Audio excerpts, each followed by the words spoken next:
Então vamos, pessoal, vamos discutir agora o que seria movimento retilíneo e uniforme, tá bem?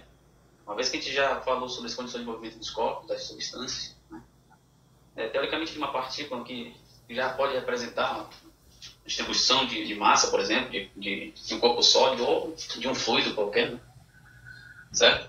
Agora a gente vai estudar vários tipos de movimentos e consideramos ser movimentos básicos dentro da física, certo? Que são muito importantes também, certo?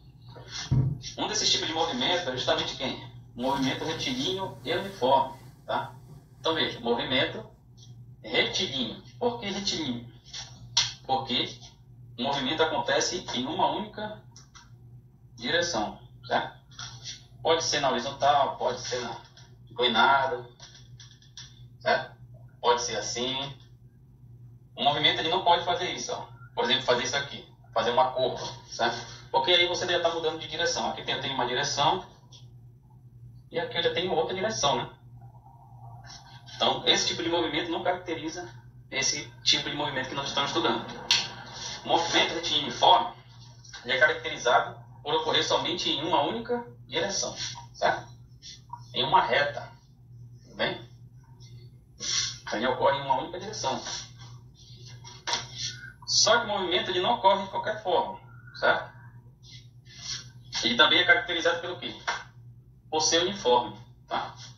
Essa palavra uniforme ela está muito bem associada ao que conhecemos por velocidade, certo? Então a velocidade, que ela é uma grandeza vetorial, ela está associada a diversos tipos de movimento, certo? Inclusive ela está associada ao que conhecemos por vetor-posição, certo?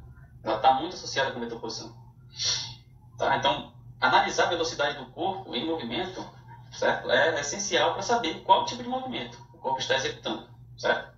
Então, movimento retilíneo uniforme significa que o movimento é linha reta e a velocidade desse movimento é o quê?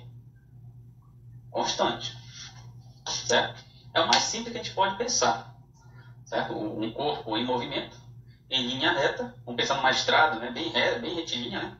E você indo de carro com uma velocidade constante, por exemplo, 80 km por hora, certo? Então, com o passar do tempo, a sua velocidade ainda continuará 80 km por hora, em linha reta. Então, esse é o movimento retilíneo e uniforme, tudo bem?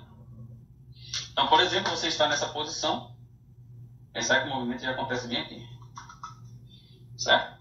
Então, veja, aqui, vou identificar por 0 segundo, 0 segundo, tá? 0,0.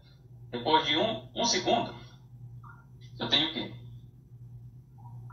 Eu tenho a mesma velocidade. Então, vamos pensar que já iniciou com a velocidade v. Aí, depois de 1 segundo, a velocidade ainda é v. Depois de 2 segundos, a velocidade ainda é v. E assim por diante. A velocidade, então, ela é constante. Tudo bem? Certo? Como é que a gente pode trabalhar isso? Uma outra notação. Em 1.0, em 0 segundos, vamos pensar assim, no início do movimento, eu tenho uma velocidade v1. Em 2 segundos, tenho uma velocidade v2. Em 1 segundo, tenho uma velocidade v2. Em 2 segundos, eu tenho uma velocidade v3. O que caracteriza o movimento retilíneo uniforme? É estar em linha reta, na mesma direção e sentido, e v1 é igual a v2, que é igual a v3, que é igual a qualquer outro tipo de... Pensar um vn aqui, e um n segundos, certo? Tudo bem?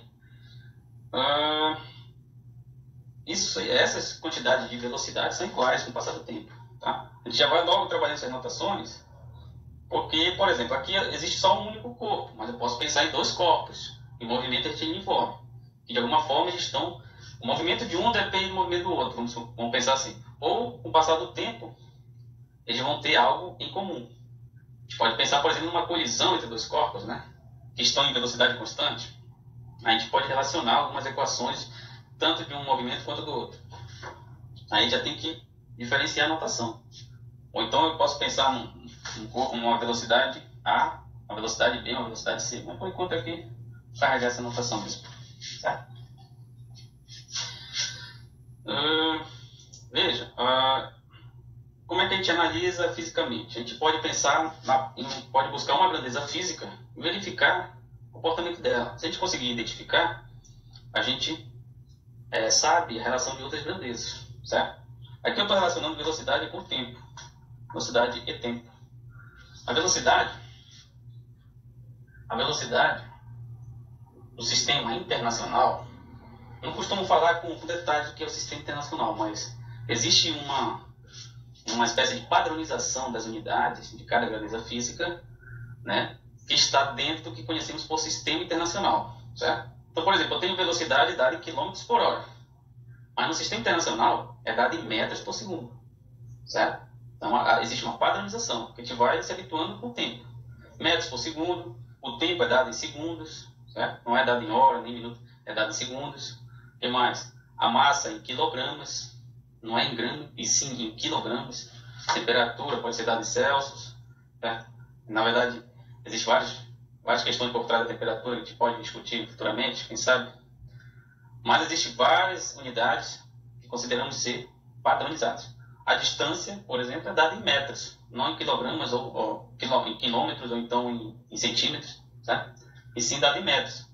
Então, dentro do sistema internacional, por exemplo, eu tenho uma unidade que é dada basicamente em metros. Vou só destacar aqui, que no caso representa a distância, unidade dada em segundos, certo? E a outra unidade que é dada em quilogramas, certo? Principalmente no que diz respeito ao movimento dos corpos, a física mecânica, né? A combinação dessas três quantidades aí sempre determina a minha variável. Pode ser que lá na frente a gente possa se deparar com outras quantidades físicas, unidades, mas a gente vai se habituando, né? Certo? Por exemplo, a força é dada em newtons, certo? Vou adiantar para você, é dada em newtons, mas ela é igual a uma quantidade dada em quilogramas, que é massa, uma quantidade dada em metros, dividida por uma quantidade dada em segundos ao quadrado. Certo? Então, vejam, newtons é uma combinação de quilograma, metro e segundo. Então, por isso que a gente destaca sempre essas unidades, que a gente pode combinar e estabelecer uma nova unidade. No caso, é a unidade de força. A gente vai ver isso mais adiante, lá em leis de Newton, a gente vai ver bastante isso aqui. Com o tempo a gente vai se habituando, tá? Certo?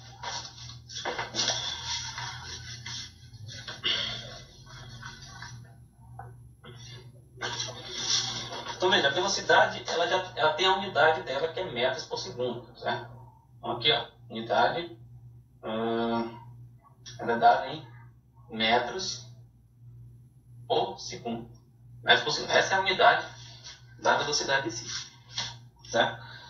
Veja, todo e qualquer corpo que está em movimento retilíneo e uniforme é caracterizado pela velocidade ser constante, e ela é constante com o passar do tempo. Ou seja, se eu pensar no gráfico da velocidade com o passar do tempo, eu vou ter o seguinte gráfico, né? O gráfico vai ser o quê? Para esse tipo de movimento. Vou colocar MRU. Eu tenho aqui velocidade e tempo. Qual é o comportamento da velocidade com o passar do tempo?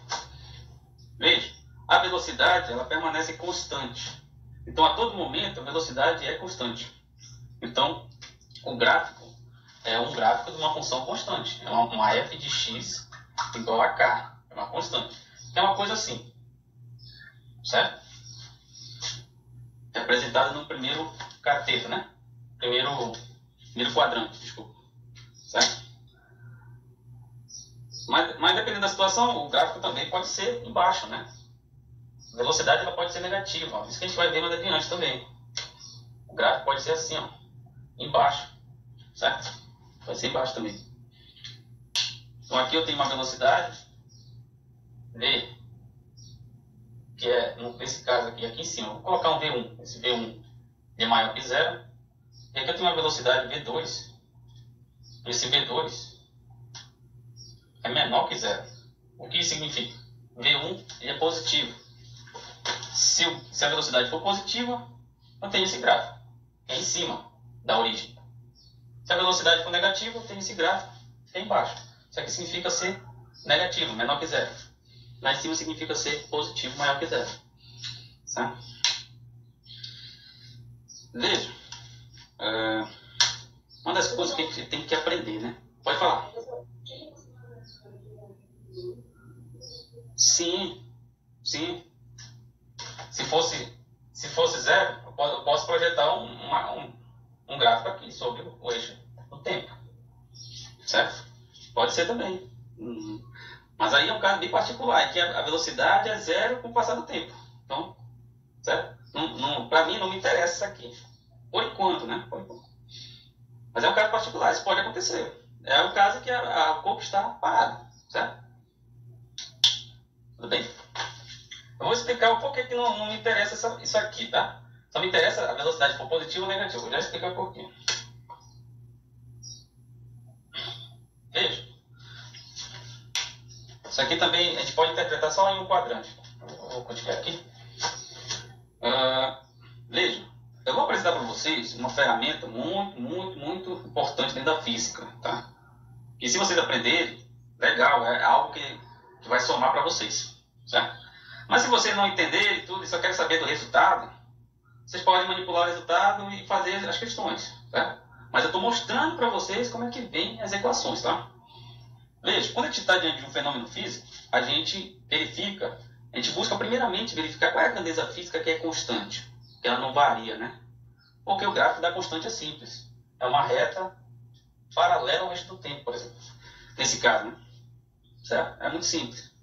E por que eu preciso saber do gráfico? Eu preciso saber do comportamento gráfico. Porque, escuta só, porque do gráfico a gente pode encontrar uma grandeza que relaciona tanto a grandeza que está aqui na minha imagem quanto a que está aqui no meu domínio. Então, daí que surgem as relações matemáticas. Não relações físicas, né, propriamente dita, de cada tipo de movimento, certo? Como é que eu relaciono velocidade com o tempo? Nesse caso aqui, gráfico é velocidade com o tempo. Como é que eu vou relacionar velocidade com o tempo? Quando eu vou em busca, sabe de quê, pessoal? De uma área limitada a um determinado intervalo. Então, se eu conseguir interpretar qual é a quantidade dessa área aqui, eu consigo obter uma relação. Então, novamente, a gente busca interpretar o fenômeno, ver qual é a grandeza física, qual é o comportamento de alguma grandeza física, principalmente daquela que é constante. A velocidade é constante, então o gráfico é esse. Como é que eu relaciono ambas grandezas? Você encontrar a área do gráfico. Sempre é assim, pessoal. Sempre é assim. Certo? O que a gente vai ver são áreas geometricamente simples, né? A área de um quadrado, a área de um retângulo, a área de um triângulo, a área de um trapézio, certo? Então, essas áreas que a gente já conhece, a gente vai, das áreas, obter as relações. Mas eu já adianto a vocês, tá? Existe uma ferramenta matemática muito mais forte, né? Que a gente pode pegar a área de uma função qualquer. Por exemplo, fazer um rascunho. Vamos pensar que a velocidade, tempo, é uma função assim, desse jeito. Essa função. A gente conhece essa função, certo? A gente tem uma ferramenta na matemática que a gente consegue calcular a área de uma função dessa aqui, ó. Essa área todinha aqui. Para tu ver só o quanto que é avançado, né? Ah, mas qual é essa função? É um trapézio? É um triângulo? É um... sei lá. A gente não sabe qual é essa geometria aqui. Mas a gente consegue calcular. Aí por isso que isso aqui é parte de... né, dentro da física, um pouco mais avançada, tá? A gente precisa saber cálculo 1, cálculo 2, mas a gente consegue calcular. Tá? Principalmente dentro de uma simulação computacional. Aí o computador calcula para você, né? O computador vai estar programado só para fazer isso, certo? Mas aqui, ó, se eu calcular essa área aqui, opa, consigo relacionar a velocidade com o tempo. Que legal, né? Então vamos lá. Quem é essa área primeiramente? Vamos analisar quem é essa área aqui. O que eu sei como padrão é que a velocidade é metros por segundo. O tempo, né, essa é a definição, é a quantidade de metros que percorre a cada segundo. Essa é a definição de velocidade. E o tempo é dado em quê? O tempo em segundos. Certo? Veja, aqui eu posso pensar que neste ponto aqui, ó, neste ponto aqui, eu tenho um ponto, um T1, por exemplo. Um T1, certo? Neste outro ponto aqui eu tenho T2. Então aqui, nesse tamanho daqui para cá, eu vou dizer que é uma variação de tempo. Tudo bem? Uma variação de tempo. Mas eu preciso saber a área, né? Isso aqui é uma variação de tempo. E daqui para cá? Daqui para cá, o tamanho desse lado do retângulo, vamos dizer que é um retângulo, né? Qual é o tamanho? Eu vou chamar só de V. É um tamanho V, certo? Então, vou só analisar aqui em cima. É um tamanho V, que é justamente a velocidade do corpo, certo? V. Tudo bem? Então, veja. Lá na matemática, uma coisa que a gente também tem que se livrar, né? Você lembra lá que a gente pode, por exemplo, quando a gente vai trabalhar um triângulo, né? A gente vai medir a hipotenusa, por exemplo, H. Muitas das vezes o professor coloca lá unidades de medida, ou então 10 centímetros, 10 milímetros, ou 10 metros, certo? Ou seja, as unidades, a sempre dá de metros, ou uma derivada de metros, certo? Centímetros, milímetros, certo? Mas, agora, todas as medidas, elas podem ter unidade diferente. Mas, matematicamente, a gente pode ter, na verdade, toda a matemática pode ser inserida no cálculo de unidade diferente, como metros por segundo, por exemplo, certo? Ou então, vamos pensar metros por segundo ao quadrado, certo? Ou qualquer outro tipo de unidade. Basta interpretar matematicamente correto, de forma correta o que está sendo explanado aqui, certo? Então, pode pensar em vetores de força, né? Pode pensar no triângulo, onde aqui é uma Fx e aqui é uma Fy. Isso aqui são componentes de força. A minha hipotenusa vai ser o quê? Vai ser o valor da minha força F. E a força é da de Newton. Não é mais em centímetros ou em metros. Não sei se vocês conseguem entender aonde eu quero chegar. Então, toda a matemática que a gente aprende, agora vai ser aplicado em unidades que não necessariamente é dada em metros ou em centímetros. Certo? Então, veja, quem é a área de um retângulo, por exemplo? A área de um retângulo ela é definida como base vezes altura, certo? Base vezes altura. Essa é a área de um retângulo, certo? Base vezes altura. Agora sim, sai da matemática, agora vem para a física. A área vai ser quem? Quem é a base? ΔT. ΔT. Quem é a altura? V. A altura é V.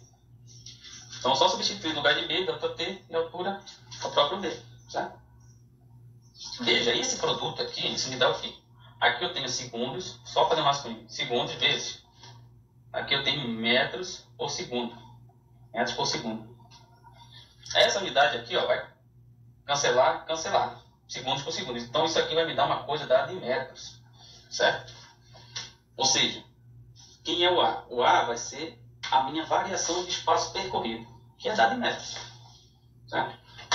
Então, quem é o A interpretando em termos de unidade? É o meu ΔS. Quem é o ΔS? Quem é o ΔS? É a minha variação de espaço percorrido. Minha variação de espaço percorrido. Certo? Que é dada em metros. Tudo bem? A área sempre é obtida em termos de variação. Vai correr uma variação da grandeza, que nesse caso é dada em metros. Tudo bem? Deixa aqui. Veja, não sei se algum de vocês já viram essa parte da física já. Mas quem é essa relação aqui? Variação, espaço final menos espaço inicial. Passa para o outro lado, eu tenho o quê? Eu tenho essa relação aqui. Espaço final é espaço inicial mais T. E esse ΔT considera T1 igual a zero, né? Porque a gente sempre interpreta o fenômeno físico partindo do tempo igual a zero. A gente não vai interpretar depois de 5 minutos, por exemplo. Não. A partir da interpretação, T é igual a zero. Depois é só parametrizar outro restante de tempo. Tudo bem? Certo? Então, veja, daqui eu chego nessa relação, que é uma relação específica desse tipo de movimento. Certo? Uma relação específica desse tipo de movimento. Então, para que você possa, por exemplo, calcular a posição final do corpo, eu preciso da posição inicial mais a velocidade do corpo, que é constante, e vezes o tempo que levou para o corpo se deslocar. Certo? Então, essa pequena relaçãozinha uma soma e você tem um produto lá no final, é justamente obtida considerando o movimento retilíneo e uniforme. Então é uma relação específica desse tipo de movimento. Essa mesma relação não pode ser usada em outro tipo de movimento. Certo? Então a gente vai apagar novamente. Movimento retilíneo uniforme, considerado pela velocidade ser constante e ser em linha reta. Através de uma análise gráfica, nós estabelecemos a relação movimento retilíneo uniforme. Tranquilo? Uma vez que a gente tem a relação, a gente pode interpretar e fazer exercício. E verificar algumas situações, né? Algumas situações problemas, vamos dizer assim. Tá?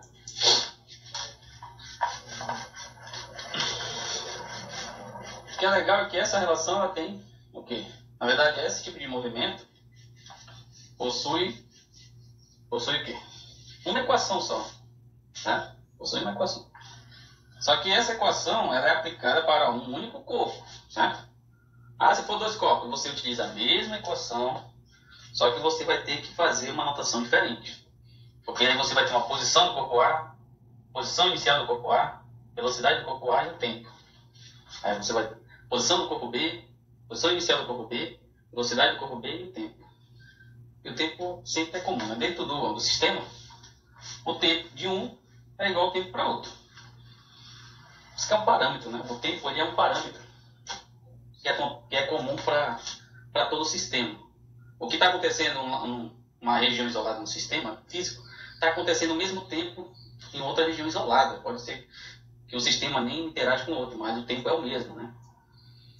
Se o tempo for diferente, ele já está num outro âmbito aí da física, né? Bem complexo, que no caso é a relatividade geral, mas isso aí não vai nem chegar perto, tá?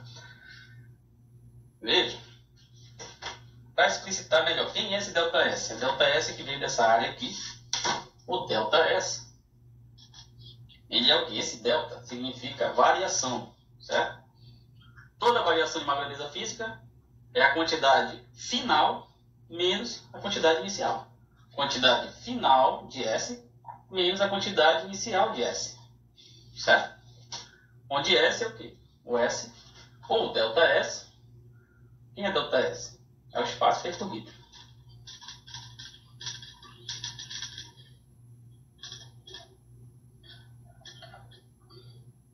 Quem é S isoladamente e S0? Que são posições. No caso, S0, S, posição final. Posição final. S0, posição inicial.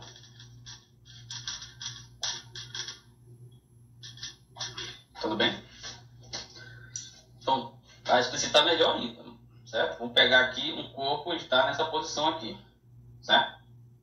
Aí chegou nessa outra posição aqui. Então, veja, aqui é uma posição inicial do corpo. Aí, com o passar do tempo, ele chegou nessa posição aqui. Então, aqui chegou numa posição final. Tudo bem? Mas o quanto que ele percorreu? O que ele percorreu, daqui para cá, foi um ΔS, que é espaço percorrido. Certo? E é diferente, tá, pessoal? É diferente. Então, por exemplo, eu quero o espaço percorrido. O espaço percorrido é o espaço dado a medida de distância ponto a ponto, certo? Do movimento. Então, por exemplo, eu saí desse ponto e fui para esse outro ponto. Né?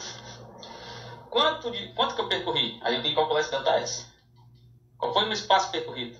ΔS. Mas qual é a minha posição final? Aí depende da posição inicial. Então, por exemplo, eu posso sair de uma posição inicial igual a zero. Então, esse S é o próprio ΔS, né? Se eu jogar zero aqui, é o próprio ΔS. Eu saí de uma posição igual a 3 metros. Certo? Então, o meu espaço percorrido vai ser o quê? A posição final menos 3 metros. Tudo bem? A gente vai fazer exercício, eu acho que vai ficar mais claro ainda. Tá? Final menos inicial. Da mesma forma para o T, ΔT. O ΔT é o quê? É o tempo final menos o tempo inicial. Menos o tempo inicial. E no caso aqui, isoladamente, T2 foi o final, T0 foi o T1. Mas tudo é variação de tempo, tá? Poderia muito bem interpretar de 0 a um T qualquer. Certo? Mas, como eu falei para vocês, T0, quem é o T0? É um tempo inicial. É sempre igual a zero. Porque quando você está diante de um fenômeno, né? Você não começa a analisar o fenômeno depois de 5 minutos, ou depois de 5 segundos, 10 segundos. Não. É muito mais conveniente você começar a analisar o fenômeno partindo do t igual a zero. Então eu vou cronometrar aqui, ó. Vou iniciar a cronometragem. Já, aí começa a interpretar o fenômeno. Então deu 2 segundos, vou pensar aqui, 10 segundos de movimento. 10 segundos de movimento, né? Iniciou uma posição S igual a zero, e chegou a uma posição 30 metros. Qual foi a velocidade? Então, joga 0, 30, 10 segundos, passa 10 dividindo, 30 por 10, certo? Você tem a velocidade, foi de 3 metros por segundo. Tudo bem? Então, assim que tiver, essas contas que a gente vai fazer. Então, aqui, ó, nosso ΔT é o próprio T. É um tempo, né, cronometrado, né? Tempo percorrido. Tempo decorrido, né? Vou colocar aqui onde T. Tempo decorrido. Tá?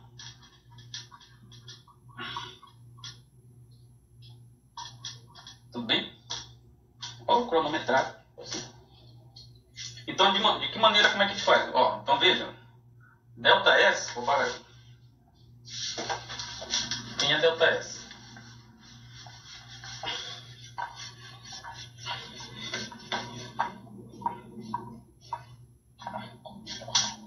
Como é que a gente faz aqui? Veja. A gente obteve ΔS igual a ΔT vezes a velocidade. O ΔS é espaço final menos espaço inicial. Ou posição final menos posição inicial. O ΔT é o próprio T, que é o tempo decorrido vezes a velocidade. Isso aqui eu posso inverter, tá? O produto e pode, não é comutativo, né? Não é comutativo. Então eu posso inverter aqui. Então aqui, o que vai acontecer? Passa esse mesmo para o outro lado, vai ficar positivo. E aqui eu posso inverter. Fica mais velocidade vezes o tempo. Posso comutar, né? Pronto, essa é a relação que a gente vê muito nos livros. Que é conhecida pelo quê, pessoal? Relação do sorvete. Tudo bem? Pessoal, lendo assim, né? A gente não vai desprezar o aprendizado, né? Eu aprendi assim, dá muito certo, então, para vocês gravarem, sorvete. Pronto. Isso aqui é o quê? MRU. Movimento retilíneo e uniforme. Tudo bem?